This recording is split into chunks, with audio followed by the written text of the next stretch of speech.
90 के दशक में बेहद ग्लैमरस और खूबसूरत रंगीला गर्ल के नाम से फेमस अभिनेत्री, जिन्होंने महज 3 साल की छोटी उम्र से ही फिल्मों में काम करना शुरू कर दिया था। और जब इन्होंने बतौर लीड एक्ट्रेस फिल्मों में एंट्री मारी तो दुनिया भर के लोगों को अपना दीवाना बना दिया। लेकिन क्या आप जानते हैं कि दर्शकों को अपनी एक्टिंग से दीवाना बना देने वाली इस अभिनेत्री को लेकर एक डायरेक्टर इस कदर दीवाने हो गए थे कि उन्होंने 16 फिल्में इनके साथ कर डाली। और क्या आप ये बात मानेंगे कि इसी निर्देशक की पत्नी ने उर्मिला मातोंडकर को एक जोरदार थप्पड़ जड़ा था और इसी वजह से उस निर्देशक ने अपनी पत्नी को तलाक दे दिया। और क्या आप इस बात पर यकीन करेंगे कि इतनी फेमस एक्ट्रेस होने के बावजूद भी इनके साथ किसी ने गंदी हरकत करने की कोशिश की और ये मामला अखबारों की सुर्खियां बन गया था। तो क्या थी वो घटना जिस वजह से एक डायरेक्टर की शादीशुदा जिंदगी बर्बाद हो गई और फिर इन्होंने अपने से 10 साल छोटे एक लड़के से शादी भी कर ली? बताएंगे और भी बहुत कुछ, आप बस बने रहिए हमारे साथ। आज के कार्यक्रम में हम बात कर रहे हैं 90 के दशक की एक खूबसूरत और टैलेंटेड अभिनेत्री उर्मिला मातोंडकर की, जिन्होंने सिर्फ अपनी एक्टिंग ही नहीं बल्कि अपने डांस से भी लोगों को अपना कायल बना दिया था। आइए शुरुआत करते हैं इससे कि कौन थी उर्मिला मातोंडकर और इनका फिल्मों में आना कैसे हुआ था। उर्मिला मातोंडकर का जन्म 4 फरवरी 1974 को मुंबई के एक मराठी परिवार में हुआ था। इनके पिता का नाम शिवेंद्र सिंह था, जो कि एक टीचर थे, और इनकी मां का नाम रुखसाना सुल्तान, जो कि एक हाउसवाइफ थी। इनकी बड़ी बहन का नाम ममता था और इनकी छोटी बहन का नाम पूजा। आगे चलकर ममता ने भी कई टीवी सीरियल्स में काम किया। वहीं इनके एक भाई भी थे जिनका नाम केदार था और वो आगे चलकर इंडियन एयरफोर्स में गए। अगर बात करें उर्मिला के फिल्मों में आने की, तो इनको एक्टिंग का शौक बचपन से ही था और इनकी प्रतिभा को देखते हुए इनके घर वालों ने भी इन्हें एक्टिंग की ओर आगे बढ़ाने का फैसला किया और फिर इन्हें एक फिल्म मिल भी गई। उर्मिला ने अपने फिल्मी करियर की शुरुआत महज 3 साल की उम्र में फिल्म कर्म से की थी, जो कि 1977 में रिलीज हुई थी। इसके बाद 1982 में आई फिल्म कलयुग में भी ये बतौर बाल कलाकार नजर आईं। इस फिल्म में इन्होंने एक लड़के का किरदार निभाया था। इसके बाद 1983 में आई फिल्म मासूम में भी उर्मिला दिखीं और इस फिल्म का एक फेमस गाना लकड़ी की काठी इन्हीं पर फिल्माया गया था। इस गाने में इनके साथ जुगल हंसराज भी नजर आए थे, जिनके साथ आगे चलकर उन्होंने बतौर एक्ट्रेस एक फिल्म की थी जिसका नाम था आ गले लग जा। अपनी स्कूलिंग के बाद उर्मिला ने पुणे विश्वविद्यालय से फिलॉसफी में ग्रेजुएशन किया। इसके बाद बतौर लीड एक्ट्रेस उर्मिला सबसे पहले नजर आई मलयालम फिल्म चाणक्य में। अगर बात करें हिंदी फिल्मों की, तो 1991 में आई फिल्म नरसिम्हा में इन्होंने काम किया। इस फिल्म में इन्होंने ओमपुरी, डिम्पल कपाड़िया और सनी देओल जैसे अभिनेताओं के साथ काम किया था। इसके बाद इसी साल ये नजर आई फिल्म चमत्कार में। इस फिल्म में इन्होंने शाहरुख खान के साथ काम किया था। उर्मिला हिंदी और साउथ फिल्म इंडस्ट्री दोनों में ही काम कर रही थी, लेकिन अभी तक इन्हें वो फिल्म नहीं मिली थी जिससे इन्हें एक खासी पहचान मिल सके। तभी इनके पास एक फिल्म द्रोही का ऑफर आया, जिसे राम गोपाल वर्मा बना रहे थे।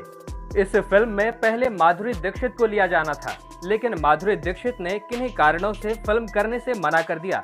इसके बाद राम गोपाल वर्मा ने सोचा कि इस फिल्म में ऐसी अभिनेत्री को लिया जाए जो माधुरी दीक्षित जैसी दिखती हो। और जब उर्मिला फिल्म इंडस्ट्री में आई थी तो इनके लुक्स का कंपैरिजन माधुरी दीक्षित और श्रीदेवी से किया गया था और यही कारण था कि राम गोपाल वर्मा ने इस फिल्म में उर्मिला को कास्ट कर लिया। यहाँ हम आपको इस फिल्म की शूटिंग के दौरान हुए एक किस्से के बारे में बताएंगे। एक दिन किसी गाने की शूटिंग होनी थी, लेकिन उस गाने के कोरियोग्राफर उस दिन सेट पर किसी कारण से नहीं पहुंच पाए। फिल्म का सारा क्रू और सब कुछ वहां रेडी था। ऐसे में फिल्म की शूटिंग को कैंसिल नहीं किया जा सकता था। इसलिए राम गोपाल वर्मा ने उर्मिला से कहा कि तुम्हें जैसा सही लगे वैसा डांस कर लो, मैं उसे अपने हिसाब से एडिट कर लूंगा। उस दिन उर्मिला ने ऐसा डांस किया कि राम गोपाल वर्मा देखते ही रह गए और वो इतने ज्यादा प्रभावित हो गए कि उन्होंने अपनी अगली म्यूजिकल फिल्म में उर्मिला को ही लेने का फैसला कर लिया और ये फिल्म थी साल 1995 में आई रंगीला। इस फिल्म में इन्होंने जैकी श्रॉफ और आमिर खान जैसे अभिनेताओं के साथ काम किया और ये फिल्म बॉक्स ऑफिस पर सुपरहिट रही। इस फिल्म के बाद तो उर्मिला रातों रात स्टार बन गईं। इस फिल्म में इनकी एक्टिंग और इनकी खूबसूरती ने लोगों को इनका दीवाना बना दिया और साथ ही साथ फिल्म फेयर की तरफ से बेस्ट फिल्म एक्ट्रेस का नॉमिनेशन भी इन्हें मिला। इसी दौरान डायरेक्टर राज कंवर एक फिल्म बनाने जा रहे थे जिसमें अनिल कपूर, श्रीदेवी और करिश्मा कपूर फाइनल कर लिए गए थे। लेकिन फिल्म रंगीला की पॉपुलैरिटी को देखते हुए उन्होंने करिश्मा वाला रोल उर्मिला को ऑफर किया और उर्मिला ने उसे एक्सेप्ट भी कर लिया। इस तरह उर्मिला ने करिश्मा जैसी एक्ट्रेस को अपनी एक्टिंग के दम पर रिप्लेस कर दिया था। ये फिल्म थी 1997 में आई जुदाई। ये फिल्म भी ब्लॉकबस्टर रही और इस फिल्म में भी इन्होंने लाजवाब काम किया और इस फिल्म के लिए भी उन्हें फिल्म फेयर का बेस्ट सपोर्टिंग एक्ट्रेस का नॉमिनेशन मिला। इसी तरह साल 1998 में आई फिल्म सत्या में भी महिमा चौधरी को रिप्लेस करके उर्मिला ने अपनी जगह बनाई थी। ये फिल्म भी बॉक्स ऑफिस पर सुपरहिट रही और इस फिल्म के लिए भी उन्हें फिल्म फेयर का बेस्ट एक्ट्रेस का नॉमिनेशन मिला। इस तरह से निर्देशक राम गोपाल वर्मा की पहली पसंद अब उर्मिला मातोंडकर बन चुकी थी। उर्मिला भी अपने आप को रामू कैंप में काफी ज्यादा सेफ महसूस कर रही थी। इसी दौरान एक और फिल्म आई जिसका नाम था चाइना गेट और इसमें इनके एक आइटम डांस ने खूब सुर्खियां बटोरी। कहा जाता है कि इस फिल्म में लीड एक्ट्रेस ममता कुलकर्णी से ज्यादा पॉपुलैरिटी उर्मिला मातोंडकर को सिर्फ इस गाने के लिए मिल गई थी। राम गोपाल वर्मा का झुकाव सिर्फ फिल्मों को लेकर ही नहीं बल्कि पर्सनल लाइफ में भी उर्मिला के लिए काफी ज्यादा हो चुका था और इस बात का पता फिल्म इंडस्ट्री के साथ साथ इनके घर में भी चल चुका था।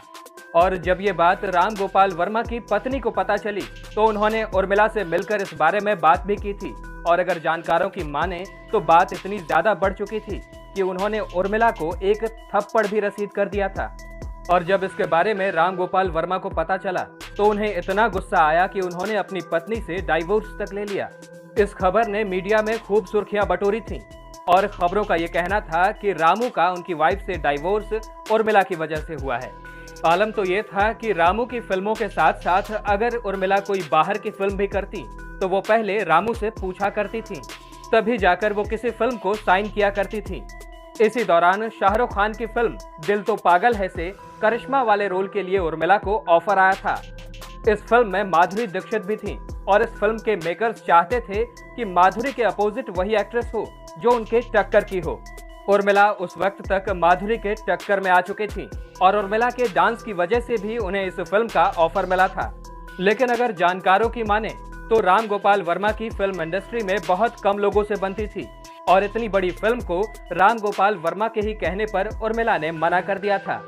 इसी दौरान इनकी और कुछ फिल्में आईं जैसे कि कुदरत, कौन, जानम समझा करो और हम तुम पे मरते हैं। लेकिन अफसोस कि इनमें से कोई भी फिल्म बॉक्स ऑफिस पर कमाल नहीं कर पाई। इसी दौरान 1999 में रामू कैंप की एक और फिल्म आई जिसका नाम था मस्त। इस फिल्म में इन्होंने आफ्ताब शिवदशानी के साथ काम किया था और इस फिल्म में इनके अलावा एक और एक्ट्रेस थी जिनका नाम था अंतरा माली। और इस फिल्म में काम करने के दौरान ही उर्मिला की तरह ही अंतरा माली के साथ अब राम गोपाल वर्मा की नजदीकियां बढ़ने लगीं। राम गोपाल वर्मा उर्मिला के बारे में अक्सर कहा करते थे कि मैंने उर्मिला से खूबसूरत लड़की नहीं देखी, मैं उसे किसी आम लड़की की तरह नहीं देखता हूँ, वो बहुत खास है और उसके जैसी कोई हो ही नहीं सकती। इस फिल्म की शूटिंग के बाद यही सब बातें वो अंतरा माली के लिए कहते हुए नजर आए। जिस तरह राम गोपाल वर्मा ज्यादातर फिल्में उर्मिला को लेकर बना रहे थे, अब इसी तरह वो अपनी फिल्मों में अंतरा माली को लेने लगे। जिस तरह से मस्त फिल्म में उर्मिला मातोंडकर को लीड एक्ट्रेस लेकर अंतरा माली को एक छोटे से रोल में रखा गया था, उसी तरह से अब जो फिल्में बना रहे थे उनमें वो अंतरा माली को लीड एक्ट्रेस के रूप में रख रहे थे और उर्मिला को छोटे छोटे रोल्स ऑफर कर रहे थे। और ये उर्मिला के करियर का वो टर्निंग पॉइंट था जहां से इनके करियर का ग्राफ काफी ज्यादा नीचे गिरने लगा, क्योंकि उर्मिला फिल्म इंडस्ट्री में जिसे अपना गॉडफादर, अपना गुरु, अपना मेंटोर और अपना एक अच्छा दोस्त मानती थी, उन्होंने अब अपनी पसंद बदल दी थी। अब उर्मिला के पास फिल्मों के ऑफर नहीं आते थे क्योंकि पहले ही रामू की वजह से उन्होंने कई सारे निर्माताओं को मना कर रखा था। अब इनकी उम्र भी बढ़ रही थी और कंपटीशन भी काफी ज्यादा बढ़ चुका था। काफी सारी नई एक्ट्रेसेस इंडस्ट्री में आ चुकी थीं, जैसे कि प्रियंका चोपड़ा, विपाशा बासु, अमीषा पटेल, करीना कपूर। इसी बीच साल 2003 में इनकी एक फिल्म आई जिसका नाम था पिंजर। इस फिल्म में इनके काम की खूब तारीफ हुई और फिल्म क्रिटिक से भी काफी ज्यादा वाहवाही मिली। साल 2005 में आई फिल्म मैंने गांधी को नहीं मारा में भी इनकी एक्टिंग की काफी ज्यादा तारीफ हुई। इसके बाद इन्होंने कुछ और फिल्मों में भी काम किया, लेकिन वो फिल्में खासी सफल ना हो सकी। जो उर्मिला अच्छी अभिनेत्री थीं, अच्छी डांसर थीं और बेहद खूबसूरत थीं, उन्होंने फिल्मों में काम मिलता ना देखकर अब छोटे पर्दे की ओर रुख किया। साल 2007 में आए टीवी शो झलक दिखला जा में ये हमें जज के रूप में दिखीं और इसके बाद वार परिवार नाम के टीवी शो को होस्ट करती हुई भी दिखीं। बाद में उर्मिला चक धूम धूम और डीआईडी सुपर मॉम्स में भी जज के रूप में दिखीं। साल 2016 में उर्मिला ने अपने से 10 साल छोटे कश्मीरी बिजनेसमैन मोहसिन अख्तर मीर से शादी कर ली। अगर बात करें मोहसिन की, तो वो एक बिजनेसमैन होने के साथ साथ एक मॉडल भी हैं और इसी के सिलसिले में उर्मिला के दोस्त और एक कॉस्ट्यूम डिजाइनर मनीष मल्होत्रा के यहाँ दोनों की पहली मुलाकात हुई थी। पहली मुलाकात के बाद दोनों के बीच बातचीत शुरू हुई और मिलने जुलने के बाद दोनों ने शादी करने का फैसला कर लिया। 3 मार्च 2016 को दोनों ने छुपकर शादी कर ली। इनकी शादी की खबर दुनिया को तब पता चली जब इनकी शादी की तस्वीरें सोशल मीडिया पर वायरल होने लगी। शादी के कुछ समय बाद कुछ ऐसी खबरें आई जिससे ये पता चला कि दोनों की शादीशुदा जिंदगी अच्छी नहीं चल रही है। खबरों के मुताबिक ये बात सामने आई थी कि मोहसिन इनके साथ मारपीट और बुरा व्यवहार करते थे। इन खबरों में कितनी सच्चाई है ये बात तो हम बिल्कुल भी नहीं जानते, क्योंकि इस तरह की बात उर्मिला ने कभी भी मीडिया के सामने नहीं कही और ना ही इस बात की चर्चा की। लेकिन फिल्म इंडस्ट्री में ऐसी खबरें खूब उड़ रही थीं। साल 2019 में उर्मिला ने एक पॉलिटिकल पार्टी ज्वाइन कर ली और सबको चौंका कर रख दिया। इन्होंने मुंबई से लोकसभा सीट के लिए इलेक्शन भी लड़ा, लेकिन हार गईं। हारने के कुछ समय बाद ही इन्होंने उस पॉलिटिकल पार्टी से इस्तीफा दे दिया और फिर इन्होंने एक दूसरी पॉलिटिकल पार्टी ज्वाइन कर ली और अभी तक वो उसी पार्टी से जुड़ी हुई हैं। उर्मिला की जिंदगी को देखकर तो यही लगता है कि इनके पास सब कुछ था, टैलेंट था, प्लेटफॉर्म था, खूबसूरत होने के साथ साथ ये एक अच्छी डांसर और एक अच्छी अभिनेत्री भी थी। तो दोस्तों, आपको क्या लगता है कि क्या कारण था कि इनका अर्श पर चलता हुआ फिल्मी करियर फर्श पर आ गया? हमें कमेंट्स में जरूर बताइएगा। साथ ही साथ हमें यह भी बताइएगा कि आपको उर्मिला कैसी लगती थी और उनका कोई गाना और अगर कोई संवाद आपको याद हो तो वो भी हमें कमेंट्स में जरूर लिखिएगा।